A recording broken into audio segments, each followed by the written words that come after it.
तो हेलो बच्चों, स्वागत है आप सभी का आज की क्लास में। आज हम पढ़ने वाले हैं अनुपात और समानुपात।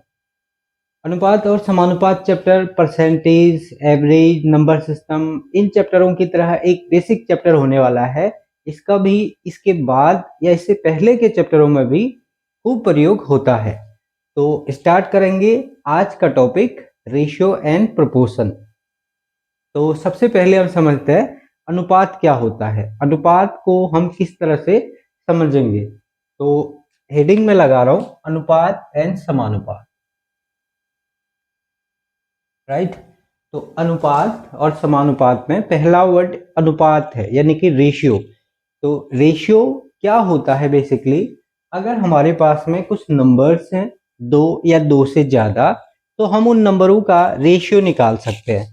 जैसे सपोज एक कक्षा में कुछ स्टूडेंट्स हैं, 20 छात्र हैं सेक्शन ए में, और सेक्शन बी में है 30 छात्र। तो हम इन छात्रों की संख्या का अनुपात निकालेंगे। देखो, छात्रों का अनुपात नहीं है, छात्रों की संख्या का अनुपात है।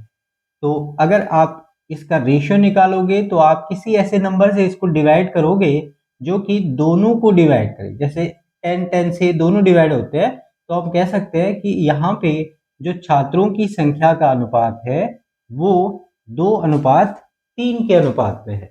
मतलब अगर यहाँ पे 2 छात्र ए सेक्शन में हैं, तो इसी तरह 3 छात्र सेक्शन बी में है। अब इसी प्रकार ये नंबर आगे बढ़ते जाएगा। अगर ए सेक्शन में 4 स्टूडेंट होते हैं तो बी सेक्शन में 6 स्टूडेंट होंगे। अगर ए सेक्शन में 6 स्टूडेंट होते हैं तो बी सेक्शन में 9 स्टूडेंट होंगे। और एक एग्जांपल देखते हैं। सपोज ए की जो सैलरी है वो है 2000 रुपीज और बी की सैलरी है 2400। तो एक की सैलरी है 2000 रुपये और एक की सैलरी है 2400 रुपये। तो इन दोनों की सैलरी का जो रेशियो होगा वो होगा, फिर से हम किसी कॉमन नंबर से इसको सिंप्लीफाई करेंगे। तो 00 तो पहले कट रहे हैं, इसको काट देते हैं। फिर 4 से इसको डिवाइड करते हैं तो 4 5 जा और 4 6 जा।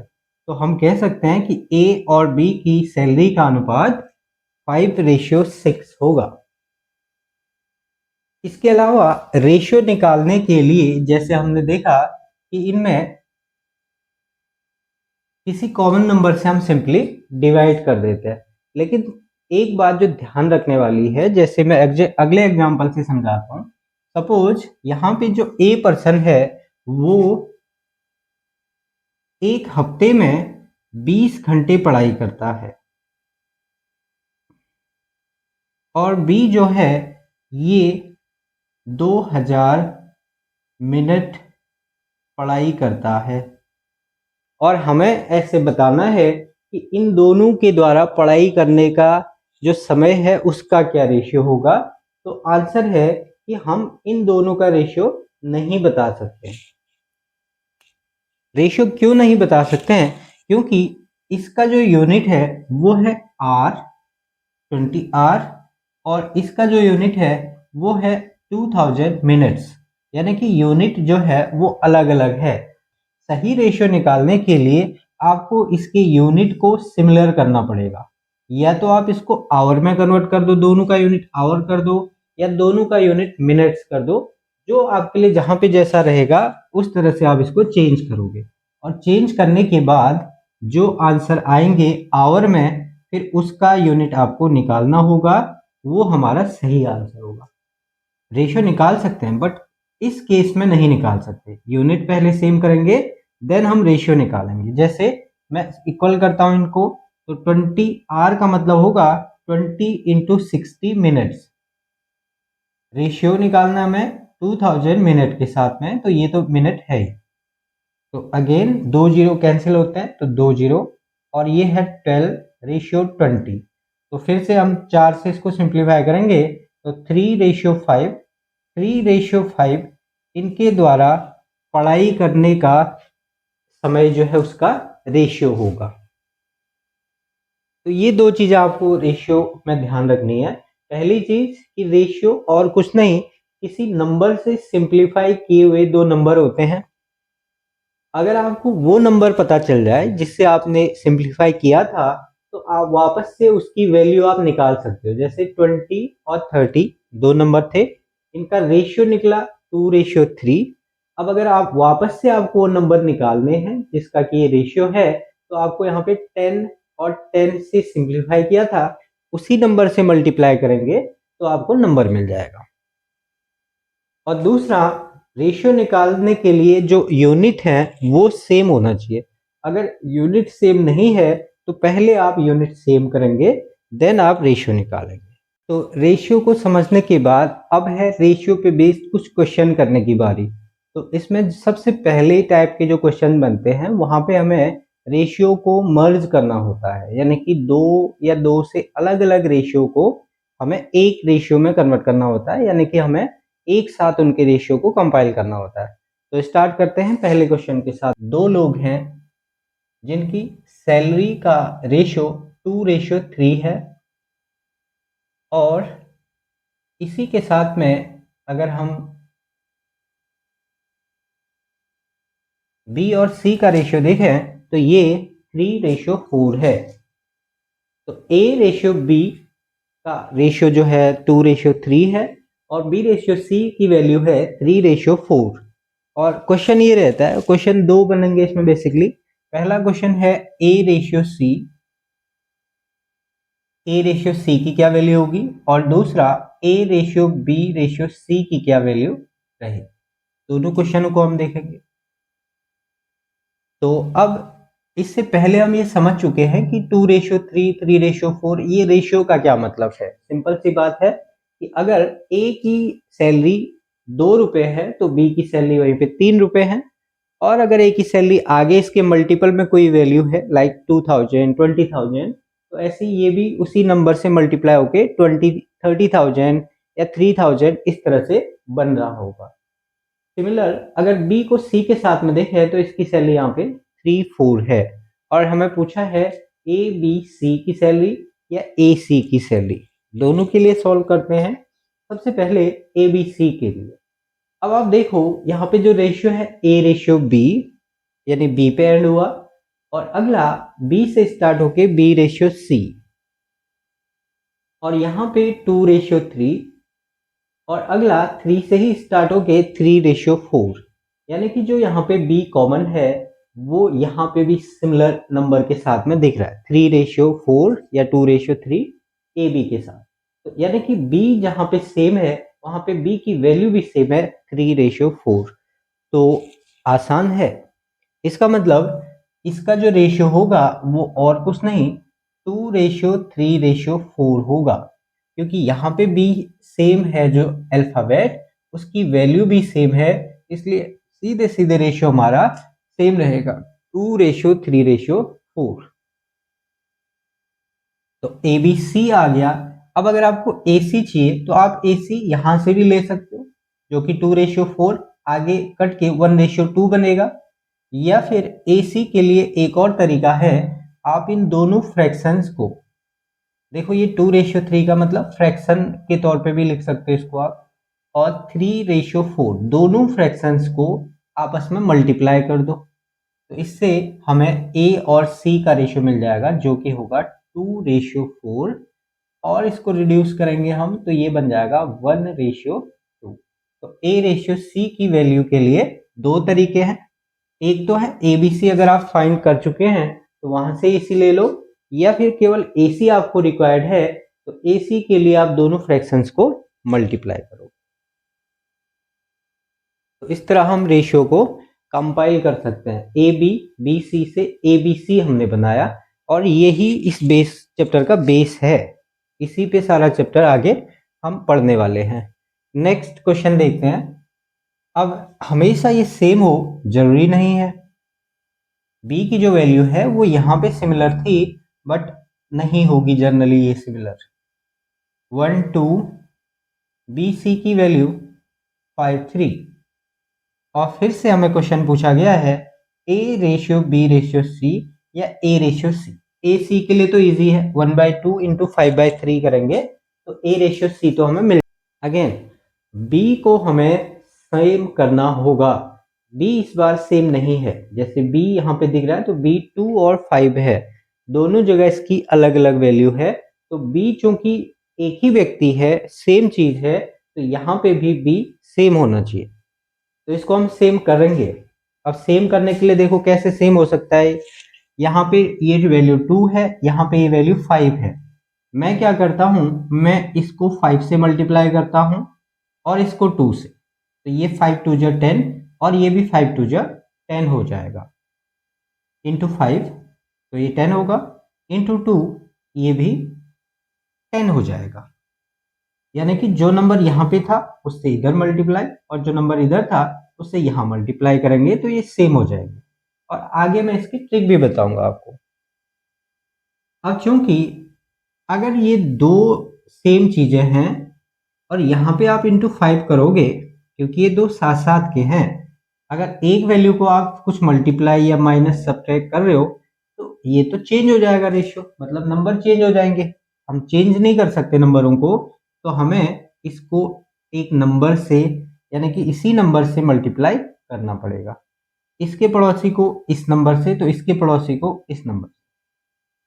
तो दो भाई हैं घर में, एक को 5 रुपए दिए हैं, उसको जरूरत थी, दूसरा भी मांगेगा, उसको जरूरत नहीं भी है, तब भी हमें वहां पे बढ़ानी पड़ेगी वैल्यू। सेम ऐसे ही इन दो भाइयों का भी है, छोटे भाई को 5 को 2 मिले हैं, तो इसको भी देना पड़ेगा। जरूरत नहीं थी इसे, बट अब देना पड़ेगा क्योंकि भाई रोएगा नहीं तो ये। तो अब ये दोनों इक्वल है, हमारा टारगेट था बी को इक्वल करना, बी इक्वल हो चुका है, बट इसकी वजह से इधर वाली वैल्यू भी इफेक्ट हो रही है। तो जो नए रेशियो है इनके, उसको हम आगे लिख लेते हैं और इस मल्टीप्लाई से इसकी वैल्यू पे कोई भी फर्क नहीं पड़ा। आप इसको समझिए इस बात को कि ये बन गया 5:10। तो ये अभी भी 1:2 का ही रेशियो है, मतलब जो ओरिजिनल रेशियो था वही रेशियो है ये अभी भी, बस नंबर चेंज दिख रहे हैं आपको, बट सिमिलर है वो उसके। इसकी जगह आप 10 15 भी लिख सकते हो, वो भी सेम होगा। मतलब यहाँ पे कैलकुलेशन में या आंसर में कोई भी इफेक्ट नहीं पड़ेगा, बस हम इसको अपने अकॉर्डिंग नंबरों को लिख रहे हैं। और ये नंबर बन जाएंगे 10:6। अब देखो बी जो सेम था इधर, उसकी वैल्यू भी दोनों जगह इक्वल हो चुकी है, तो हमारे लिए ये पहला क्वेश्चन बन गया। इसका आंसर करना काफी इजी हो जाएगा। आंसर हो जाएगा 5:10:6। तो A:B:C की वैल्यू होगी 5:10:6। अगर आपको इसमें केवल AC निकालना होता तो AC के लिए बड़ा आसान सा तरीका है। A/C इक्वल टू हो जाएगा 1/2 इंटू 5/3। तो आंसर होगा 5/6। और जो कि यहां से भी आप देख सकते हो A और C के लिए अनुपात 5:6 होगा। तो पहला तरीका जहां पे इक्वल है, और दूसरा तरीका जहां पे इक्वल नहीं है तो हम इक्वल करेंगे। और इसी इक्वल करने के लिए अब एक ट्रिक भी हम डिस्कस करेंगे, क्योंकि हर बार आपको एक नंबर सोचना फिर उसको इक्वल करना थोड़ा सा डिफिकल्ट होगा, फिर आगे ये नंबर्स भी मल्टीप्लाई होने हैं। तो इसी को अगर आप ट्रिक की हेल्प से करोगे तो ये आपके लिए इजी हो जाएगा। करना क्या होगा, A:B, फिर से एक क्वेश्चन लिख लेते हैं। सपोज इस बार स्मॉल a स्मॉल b है जो कि 3:5 है, और B:C 1:9 है। कुछ भी हो सकता है। A:B:C की वैल्यू आपको पूछी है। तो अब यहां पे सबसे पहले आप इन नंबरों को मल्टीप्लाई करोगे जो कि आपको फर्स्ट में दिख रहे हैं। तो नेक्स्ट क्वेश्चन ये है हमारे सामने। अब यहाँ पे आप देखो, सबसे पहले तो 4 रेशियो हैं हमारे पास, A B C D हैं जिनके नाम। और अब अगर आप इसको इक्वल करना चाहोगे, क्योंकि इक्वल वाला केस यहाँ पे भी चलेगा, अगर सपोज ये 1:2 के बाद 2:4 हो जाए और ये 4:3 हो जाए, तो हमारे लिए बहुत इजी कहानी हो जाएगी। क्योंकि आप देखो B कॉमन है तो B की वैल्यू भी कॉमन है, C कॉमन है तो C की वैल्यू भी कॉमन है। तो ऐसे केस में अगर आपको ABCD पूछा जाए तो आप डायरेक्ट नंबर उठा के ABCD बता सकते हो, यानी कि 1 2 4 3 ABCD हो जाएगा। बट इसको हमें चेंज करना होगा। चलिए फिर फिलहाल जो भी ये नंबर रहे हों पहले, अब ये है क्वेश्चन। तो 1:2, देन है 5:4 और फिर 1:3। आपको इक्वल तो करना पड़ेगा, मतलब इक्वल ही करेंगे हम इसको, बट इसको मैं ट्रिक के माध्यम से आपको बता रहा हूँ। यहाँ पे हम बिल्कुल भी मल्टीप्लाई करने नहीं जा रहे। चीज देखनी है कि ए कहाँ पे है, तो ए यहाँ पे है। ए पहला टर्म था तो उसकी वैल्यू ये है, तो ए यहाँ पे है। अब ए इसके बाद कहाँ पे है, ए कहीं भी नहीं है। ए कहीं नहीं है तो आप सीधे नीचे आ जाओ। तो पहला स्टेप हमारा बना लेफ्ट वाले सारे नंबर का प्रोडक्ट। तो नंबर्स हैं 1 × 5 × 1। फिर आपने ढूंढा बी कहाँ पे है, तो ये बी दूसरा वाला लेटर है और इसकी वैल्यू ये है। तो यहां से हम चले, फिर बी को ढूंढा तो बी यहाँ पे मिला फिर हमें, और फिर बी कहीं भी नहीं है तो फिर सीधे नीचे आ गए। तो नंबर है 2 × 5 × 1। फिर हमें चाहिए सी। सी को ढूंढने निकले तो सी यहाँ पे है पहले। यहां से नहीं आएंगे हम, तो ऊपर से ही आएंगे। तो सी के लिए मुझे यहां से नीचे आना होगा, और फिर सी यहाँ इधर है तो सी फिर इधर मिलेगा। तो 2 × 4 × 1, 2 × 4 × 1, ये बनेगा सी का रेशियो। और फिर डी को अगर आप देखो तो डी इधर है, तो ऊपर से आएंगे नीचे सीधे, तो ये लास्ट वाले नंबर राइट हैंड वाले नंबर। तो 2 × 4 × 3। इस तरह से हमारे पास अभी तो छोटे नंबर थे, मैं सीधे भी इनको मल्टीप्लाई करके लिख सकता था। 5, 10, 8 और 34 कितना हो रहा है, 8, 24। बट मैंने इस तरह से लिखा है इन नंबरों को, क्योंकि अगर हमारे पास में बड़े नंबर्स होते तो हम इन नंबरों को यहाँ पे सिंप्लीफाई भी कर सकते थे। तो कभी भी अगर आपके पास जैसे 11, 12, 16, 18 इस तरह के नंबर होते, एक तो उनको मल्टीप्लाई करना बहुत बड़ा टास्क हो जाएगा। अगर आप 16, 18, 15 तीन नंबरों को मल्टीप्लाई करोगे, तो उसकी जगह आप इन नंबरों को लिख सकते हो इस तरह से। अगर कुछ सिंप्लीफाई हो रहा होता तो हम कर सकते थे, जैसे 2, 2, 2। अब यहाँ नहीं है, नहीं तो यहाँ से एक 2 कम हो जाता। बड़े नंबर्स के लिए हम इस तरह से लिख सकते हैं। सॉल्व करते हैं। फिलहाल पहला नंबर है 5, इसके बाद है 10, इसके बाद है 8 और फिर है 24। तो 5, तो ABCD का जो रेशियो बना वो है 5:10:8:24। तो ये हमारा आंसर होगा। अब ये थोड़ा सा यहाँ पे खिचड़ी बनी हुई है, आपको ये मैप याद रखना है किस तरह से है ये। सबसे पहले लेफ्ट वाले सारे नंबर, फिर एक क्रॉस और एक डाउन वाले नंबर, फिर एक डाउन और एक क्रॉस वाला नंबर, और फिर सारे राइट वाले नंबर। ये 4 स्टेप में आप इस क्वेश्चन को सॉल्व कर लोगे इजीली। तो ABCD का रेशियो भी हम इस तरफ से निकाल पाएंगे। और फिर A और D भी पूछा था हमसे, तो AD का रेशियो होगा 5:24। बट अगर हमें केवल AD निकालना है तो अगेन सारे फ्रैक्शंस को मल्टीप्लाई करके भी हम AD का रेशियो निकाल सकते हैं। तो पहला जो फ्रैक्शन है ये है 1:2, 1/2 इंटू 5/4 इंटू 1/3।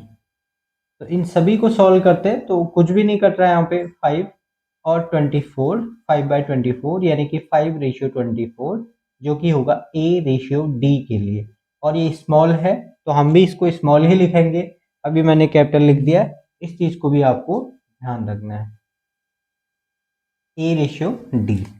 तो इस तरह से हम रेशियो को मर्ज कर सकते हैं। तो अगर दो अलग अलग रेशियो हैं और फिर उसको मर्ज करना है तो हम इस तरीके से इसको करेंगे, राइट। अब इसके बाद आती है इसमें फॉर्मूले की बारी, जो कि मैं आपको कल आगे इसमें कंटिन्यू कराऊंगा। तो आज के लिए इतना ही। Good night.